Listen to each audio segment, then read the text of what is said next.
आज हम बात करेंगे पीआरपी के बारे में। पीआरपी का मतलब है प्लेटलेट रिच प्लाज्मा। ये एक ऑटोलोगस प्रोडक्ट है। ऑटोलोगस का मतलब पेशेंट के शरीर से निकला हुआ प्रोडक्ट हम उनके ही उपयोग के लिए यूज़ करते हैं। तो ये जो प्लेटलेट रिच प्लाज्मा है ये मेडिकल फील्ड में बहुत टाइम से यूज़ हो रहा है और बहुत जगह यूज़ हो रहा है और इसके बहुत अच्छे उपयोग हैं। आज हम इसका उपयोग हेयर लॉस के बारे में बात करेंगे। ये यूज़ होता है, हेयर लॉस भी कई तरह के होते हैं जिसमें इसका उपयोग होता है। सबसे पहला तो जो हेरिडिटरी हेयर लॉस होता है जिसको एंड्रोजेनिक एलोपेशिया बोलते हैं, और इसके अलावा इसका उपयोग होता है हेयर ट्रांसप्लांट के बाद भी। जब हेयर ट्रांसप्लांट हम करते हैं उसके बाद इसका पीआरपी का जो सेशंस हैं वो बहुत ज़रूरी हैं। ये एक तरह से इस तरह है कि हमने कोई खेत है जो बंजर पड़ा हुआ है, उसके अंदर हमने खेती लगाई और उसके बाद हम उस बंजर ज़मीन में न्यूट्रिशन और खाद डाल रहे हैं। तो ये इसका जो उपयोग है ये 6 सेशन में हम इसके हेयर ट्रांसप्लांट में इसको यूज़ करते हैं। ऑटोइम्यून, अब जो ये पीआरपी होता है ये कैसे काम करता है? इस पीआरपी में बेसिकली प्लेटलेट सेल्स होते हैं जो सबसे इंपॉर्टेंट सेल्स होते हैं जो हीलिंग में काम आते हैं।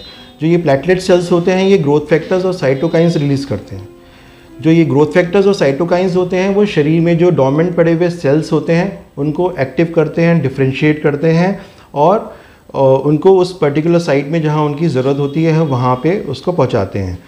और जैसे हो गया आरबीसी, ये एंजियोजेनेसिस करते हैं। एंजियोजेनेसिस का मतलब है कि ब्लड बनाना और वहाँ तक पहुँचाना।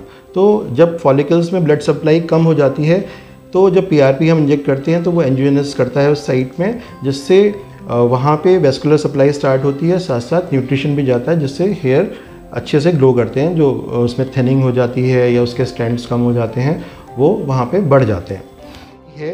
ये कितने सेशंस में दिया जाता है? ये करीब 4 से 6 सेशन में दिया जाता है और एक महीने के अंतराल में इसको देते हैं। अब ये जो पीआरपी है इसके 3 स्टेप्स होते हैं। जो प्रोसीजर होता है इसको देने का, सबसे पहले जो पेशेंट्स का आर्म होता है उसको हम एनेस्थाइज कर देते हैं, नम कर देते हैं। उसके बाद एक सिरिंज से करीब 20 ml के करीब ब्लड हम निकालते हैं और उसको एक वायल में 2 वायल्स में इकट्ठा करते हैं। जो वायल्स होती हैं उनके अंदर एंटीकोगुलेंट्स होते हैं पहले से। अब ये एंटीकोगुलेंट्स का बहुत महत्व है। कुछ लोग पीआरपी की कीमत को कम करने के लिए इसमें एंटीकोगुलेंट्स थोड़े इन्फीरियर क्वालिटी के मिला देते हैं। उसकी वजह से जो पीआरपी बनता है उसके अंदर जो हमें तत्व चाहिए, जो प्लेटलेट चाहिए, वो आरबीसी के साथ कोगुलेट हो चुके होते हैं और ग्रोथ फैक्टर्स रिलीज़ नहीं होते हैं। मगर सीरम बन जाता है तो जब इंजेक्ट करते हैं तो उसका वो रिज़ल्ट नहीं आता है जो आना चाहिए।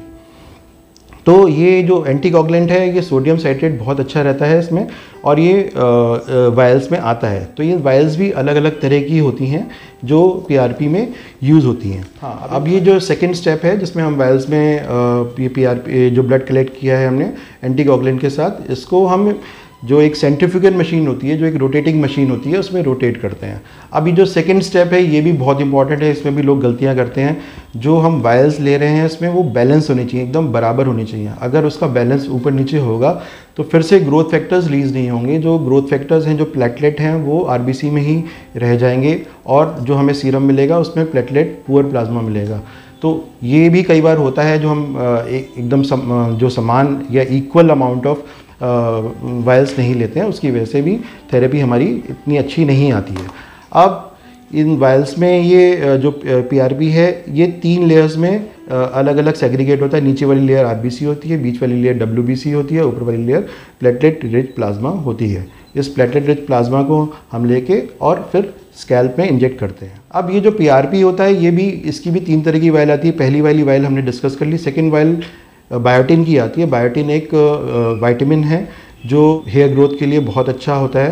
तो अब जो सेकेंड वायल आती है इसमें भी हम सेम ही स्टेप फॉलो करते हैं, बस इसमें क्या होता है जो इससे जो पीआरपी बनता है उसको हम पिंक पीआरपी बोलते हैं। और ये इसके अंदर ग्रोथ फैक्टर्स और बायोटिन बहुत अच्छी मात्रा में इनकॉर्पोरेट होते हैं, और जब हम इसको लेते हैं तो जहाँ पे हेयर लॉस है वहाँ पे इसका जो जब इसको इंसर्ट करते हैं तो इसका जो इफ़ेक्ट है बहुत अच्छा आता है।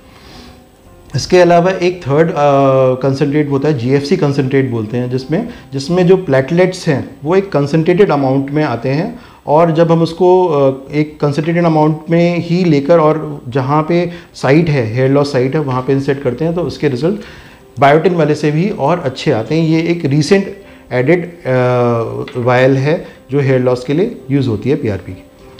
अब जो ये PRP है इसके कुछ साइड इफ़ेक्ट्स भी होते हैं जो सामान्य हैं, जैसे रेडनेस होता है, इचिंग होती है, इन्फ्लेमेशन होता है, कुछ लोगों को हेडेक भी हो सकता है बहुत ट्रांजिएंट सा होता है, और कुछ लोगों को ट्रांजिएंट एडिमा बहुत हल्का सा सूजन आ सकती है क्योंकि हम इसमें सर के अंदर इसको इंजेक्ट कर रहे हैं, मगर उसमें घबराने की कोई बात नहीं होती है, वो थोड़ी समय के लिए होती है, एक नॉर्मल प्रोसेस है और ये ख़त्म हो जाती है। अब ये किन लोगों को नहीं देना चाहिए PRP? जो लोग में ब्लीडिंग डिसऑर्डर्स हैं, जो लोग ब्लड थिनिंग मेडिसिन ड्रग्स लेते हैं उनको, जिनमें स्कैल्प में इन्फेक्शन है, जिनको सेप्टिसीमिया है, लिवर डिजीज़ है, जो लोग ड्रग अब्यूज़र्स हैं, जो लोग अल्कोहल या हैवी स्मोकर्स हैं, और थायराइड डिजीज़ है जिनको, उनको नहीं लेना चाहिए।